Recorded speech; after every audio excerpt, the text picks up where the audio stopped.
Estamos de regreso y vamos a hablar ahora de otro tema que es de absoluto interés público. Porque cuando hablamos de árboles, de arbolado, sea que estemos acá en Capital o en cualquier otro departamento, hemos aprendido los sanjuaninos que son nuestros aliados, son nuestros amigos. Tenemos, afortunadamente, ¿no?, una cultura del cuidado del arbolito, porque sabemos que dependemos de eso, porque sabemos que naturalmente es muy difícil que se den acá en la provincia. Y bueno, aún así tenemos tantas cosas por seguir aprendiendo. Estamos recibiendo al director de Ambiente de la Municipalidad de la Capital. ¿Es correcto, director? Sí. Es de Ambiente de la Municipalidad de la Capital, Lisandro Sebinelli. Bienvenido, Lisandro. Gracias por acompañarnos. ¿Cómo estás, Adrián?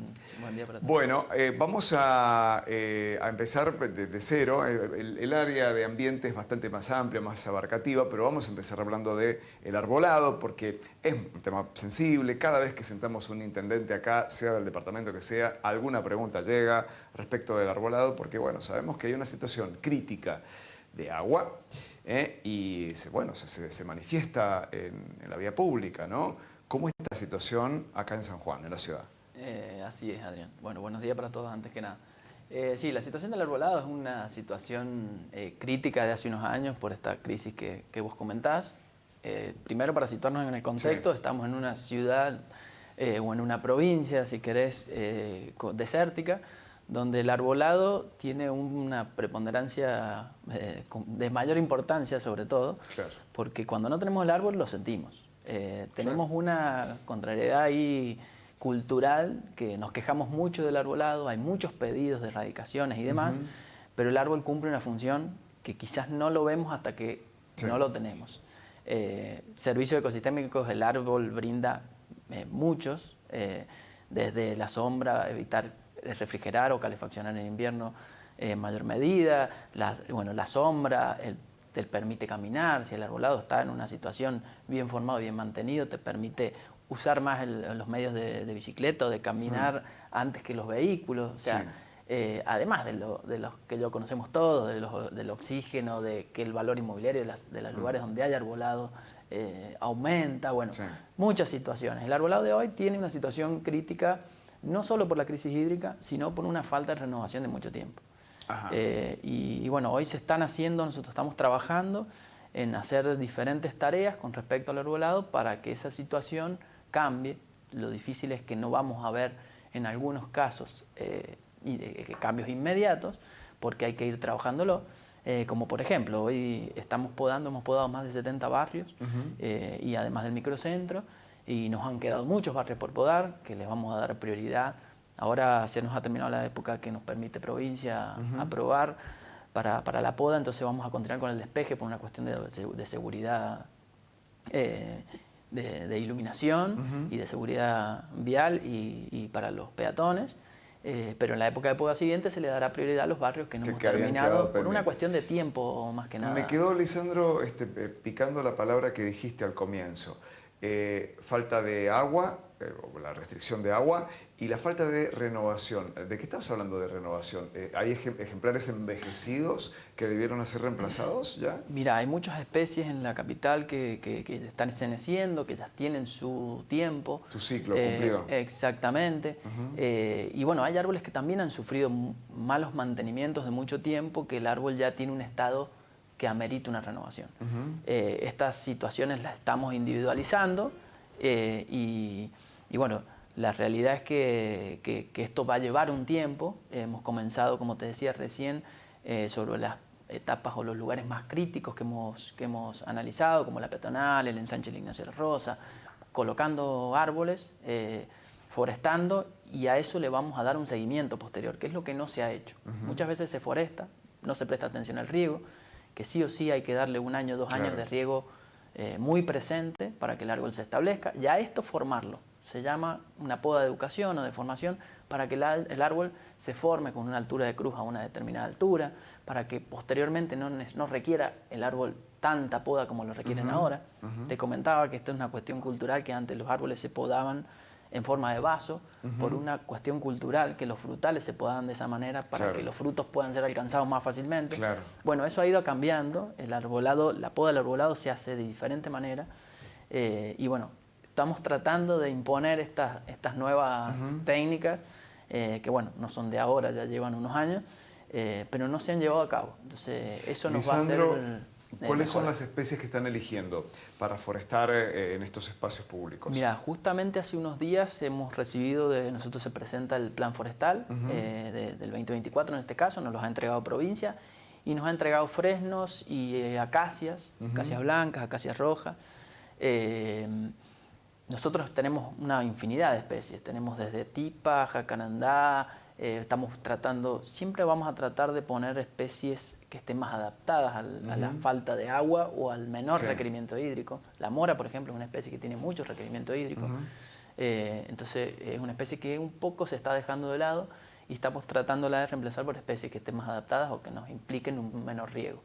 Son estas que has mencionado, las acacias, sí, el fresno. El fresno, las acacias, hay cinacinas, algarrobos con la variedad que no tiene semilla, que es una variedad inermis. Hay muchas especies que tenemos, que vamos a tratar de ubicarlas. Lo que te comentaba hace un ratito, las especies no solo se eligen por los requerimientos hídricos, sino por un montón de otros factores. Si una avenida es más angosta o más ancha, amerita una especie de una magnitud mayor, si los árboles se dividen en 3 magnitudes. Entonces, de acuerdo a esas situaciones, de acuerdo a la situación del alumbrado público que tengamos en esa calle, entonces las especies se van eligiendo. Hay un análisis que se hace, no es que se eligen las especies de un día para otro, digamos, hay un análisis donde se trata de elegir siempre la prioridad de una especie que requiera menos agua. Me acabas de decir que la morera ya no tiene preferencia. He visto también que hace muchos años el paraíso sombrilla tampoco. Se ha ido como extinguiendo. Ese árbol, en ese caso, que ya que lo nombrás, tuvo una plaga importante que hizo que se enfermaran todos juntos y han quedado pocos. Muy poquitos, ¿no? No es un árbol que esté en discusión por ese motivo, sino que se dejó de usar un poco por ese motivo, por la enfermedad que les atacó. Pero bueno, sí hay un montón de especies. La tipa es un árbol que anda bien si se la mantiene de la manera correcta. Es un árbol que resiste, por ejemplo, suelos muy pedregosos, con poca fertilidad, que son muchos los que tenemos nosotros. Entonces, cada especie tiene una particularidad. Y quiero preguntarte por los 3 gigantes estos que están por ahí más en zonas rurales, pero han quedado cada vez, como la zona urbana se sigue extendiendo, nos vamos encontrando con eucaliptos, plátanos que están en pleno centro también, ¿no? En la Avenida Libertador, son árboles gigantes muy importantes, y un poquito por debajo los aguaribay o el pimiento. ¿Qué me tenés para decir de esos 3 que son tan clásicos y tan presentes en nuestra geografía? Mira, nosotros eucaliptos estamos forestando muy poco, sobre todo porque es un árbol de un porte de primera magnitud, un porte muy importante, y hay lugares para colocarlos, no se puede colocar en cualquier lado. Tenemos situaciones conflictivas con este árbol porque supera los 30 metros y no es para cualquier lugar. En el caso de la guaribay es una especie que está muy adaptada y todos lo conocemos, es muy común para nosotros y anda bien. Y en el caso de, me habías comentado, el plátano estamos respetando nosotros, además de las cuestiones hídricas, de las cuestiones, como te decía, de las amplitudes de las calles, de la luminaria, se tienen en cuenta un montón de funciones. En el caso del plátano es respetar una homogeneidad de las calles. Entonces, donde tenemos 20 plátanos es difícil hacer un recambio si no se lo hace completo. Pones ahí un plátano. Entonces no estamos respetando esa especie en ese caso. Por eso de cada situación particular vamos analizando y se va previendo. Muchas veces no es la especie la conflictiva, sino lo que hacemos nosotros después. La mano del humano que ayuda o no, por eso la conciencia sobre el vecino de regar los árboles. Nosotros ahora lo que estamos haciendo cuando forestamos es colocar un subirrigador, que es un cañito. Subirrigador. Es un cañito que lo podemos hacer manualmente. Vienen marcas especializadas que vienen armados, pero nosotros lo hacemos con un cañito, con piedra bola y un poco de arena, con una rejillita arriba donde se introduce. Eso tiene una distancia de 60 centímetros a 1 metro, donde permite regar por ahí, el agua percola y las raíces no deberían romper cañerías. Esto no se ha hecho anteriormente. Y los árboles, lamentablemente, como cualquiera de nosotros, se va adaptando a la necesidad. Cuando necesita agua y no la tiene, rompe un caño. Busca un caño. Los caños, si no hay pérdida, la raíz no lo va a romper. La realidad es que antes las cañerías eran de plomo. Y ahí tenías alguna gotita. Y había claro, era poroso el material. Y había humedad y esa humedad hacía que el caño se terminara estrangulando. Si hay cualquier pérdida que nosotros tenemos, va a terminar el árbol buscándose agua. Nosotros la realidad es que donde reguemos el agua va a adaptar sus raíces. Si nosotros le damos el agua que necesita, no va a intentar romper. Entonces la idea de este caño es que el agua percole en profundidad y que las raíces se vayan en profundidad. Eso le va a dar dos cosas al árbol. Primero, poder subsistir y segundo, tener un sostén para que el árbol ante vientos o ante cualquier inclemencia climática no se caiga. Así que bueno, eso resumiendo un poco es lo que te puedo decir. Romy. Lisandro, hablando de eucaliptos y de plátanos, digo, la gestión anterior tuvo serios problemas con respecto a la calle Paula, precisamente el ingreso a Casa de Gobierno por los árboles de gran porte y que estaban también muchos de ellos secos. ¿Están evaluando la erradicación de árboles en la ciudad? ¿En qué zona queda pendiente eso? Sí, mira, es una erradicación, es una técnica por ahí muy criticada, pero muy necesaria también en algunas zonas. Nosotros hace aproximadamente 15 días, 20, hicimos una intervención fuerte y drástica sobre la calle Hipólito Yrigoyen, la calle ex San Miguel, entre Santa Fe e Ignacio La Rosa. Creo que me hicieron una nota justamente de acá del canal.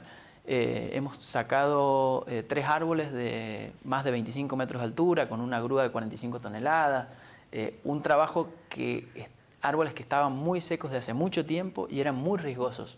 Dicho esto, hace 1 año y medio hubo un accidente que falleció una persona donde se cayó un árbol. Entonces, con eso te digo, las erradicaciones son necesarias en los casos críticos y de riesgo para el vecino, digamos, o el tránsito en general. Y hay otros que vamos evaluando de acuerdo a la necesidad. Hay muchos árboles que están rompiendo veredas, que rompen cañerías. Entonces, de acuerdo a la situación, se va analizando y se va trabajando. Hemos empezado por eso porque estaban muy riesgosos. Dicho esto, nos pasó una situación muy alarmante que apoyamos una motosierra en una de las ramas y se quebró automáticamente. Bueno, ahora ha habido un caso en Rivadavia hace unos días. Sí, un árbol que se vino abajo de los vehículos. Exactamente, un árbol también de gran porte, bueno, que hay que tener cuidado con eso y bueno, estamos trabajando con eso y los tenemos bien individualizados para erradicarlo. Lisandro, si, a ver, para el vecino que nos está viendo en este momento que no puso el arbolito o que tiene la casa recién entregada y no vino con el arbolito en la puerta, ¿cuál sería la especie con la que no le va a pifiar? Digamos, decirle, anda a buscar este árbol, ¿cuál sería? Mira, para la puerta, ¿no? Pasa un poco por analizar todas estas situaciones. Si vos me decís que vivís en la... Un barrio común y corriente. Bueno, un poco también implica el gusto de cada uno. A mí me gustan las acacias en general, las acacias en Constantinopla, por ejemplo, una especie que no se usa mucho acá, se usa más en Mendoza, que tiene una floración amarillo con rosado, muy bonita, un arbolito de porte medio, pero hay acacias blancas, a mí me gusta mucho la tipa, pero es un árbol de primera magnitud. Las tipas son las que están en la calle interna del parque, por ejemplo, o en la calle La Prida, o en la avenida Rawson. Claro. Es el gusto de cada uno, se puede usar el jacarandá, que anda muy bien también. Sí. Tratar siempre de elegir especies un poco más adaptadas, que tengan un poco menos requerimiento hídrico, para que no nos exija ese riego presente todos los días, sino que regándolo esporádicamente se pueda llevar un buen mantenimiento. Esas que te nombré a mí me gustan, el aguaribay puede ser otra, como el aguaribay, sí. Y hay un montón de especies que se puede usar. La cinacina es un arbolito de porte más chiquito, quizás para una calle más angosta se puede usar, pero bueno, hay que formarlos bien. Es muy importante no solo la elección del árbol, sino el seguimiento posterior.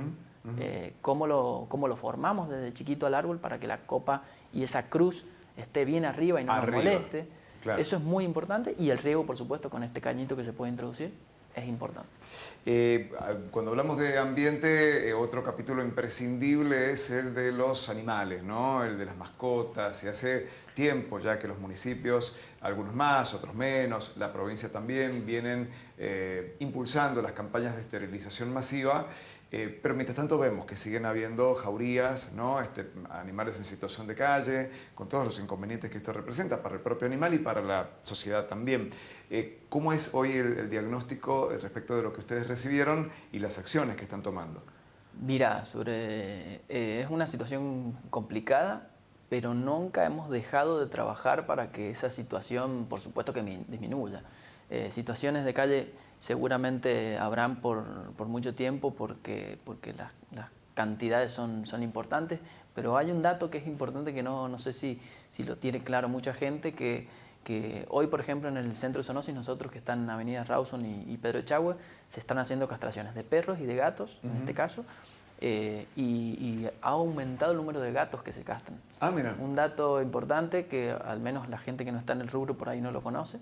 Se están haciendo los dos trabajos. Nosotros, además de trabajar el centro de zoonosis de Capital, propiamente dicho, tenemos un convenio con una fundación que ayuda más sobre todo a los animales que están en situación de calle. Nosotros solicitamos los turnos o damos turnos vía web para el vecino que quiera castrar. Es un trabajo gratuito que se hace, pero además tenemos esta fundación que ayuda a los perros que están en situación de calle y los castra para que no haya esas reproducciones y que los animales no tengan donde estar o que generen algún inconveniente al vecino y a la ciudad. Estos refugios de tránsito que se impulsaron en la gestión anterior, ¿está previsto que Capital lo tenga o no? No sé si llamarlo refugio, hogar, caniles de tránsito. Mira, eso no lo hemos trabajado. Tenemos algunas situaciones puntuales muy digamos, que las tenemos relevadas, que no han generado mayores conflictos. Por ahora no creemos que sea necesario, pero sí no vamos a dejar de actuar sobre las castraciones para que esta situación no crezca.